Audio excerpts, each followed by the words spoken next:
या नेत्याला गाव बंदी, ह्याला इकडे तिकडे जायचं नाही, त्याला तिकडे बंदी. काय चाललंय काय महाराष्ट्रामध्ये? अख्ख्या महाराष्ट्राचा सातबारा ह्यांच्या बापाच्या नावानं केला. अरे याडपटा आमच्या मध्ये नको पडू तू. आपला तू जाय ना तिकडे बेसन भाकर खायला. तुझ्या खूप आवडते, तुला हगू करता येईल.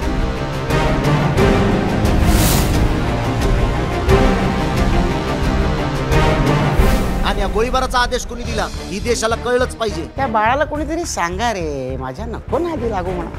अख्खा आयुष्य आंदोलनात घालवलेला माणूस आहे मी. 70 वर्ष तू एकट्याने लुटलं ना, आणि तुला तर मी आता कसाच सोडित नाही.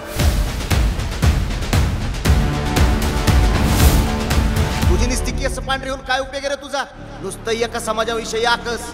त्यांच्या चोट पे सांगतो त्यांना आरक्षण मिळू देणार नाही. मी तर म्हणतो काही दिवसांनी ती भज्याची बी कागद गोळा करीन. आता ते नुसतं पिशव्यान कागद घेऊनच फिरतोय. आता ते भाषणाच्या कागदांची पिशवी मी माझ्या सोबतच ठेवतो. तर सुरू झालं एकदा की मग एक एक कागद काढून त्याची सुरळी करून काय तुम्हाला देईन ना.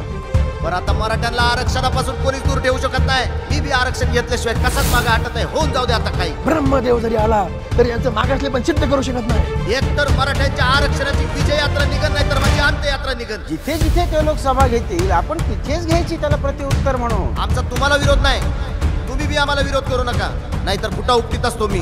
आता ही गप्पा बसणार नाही. आता होणार आपला महाएल्गार.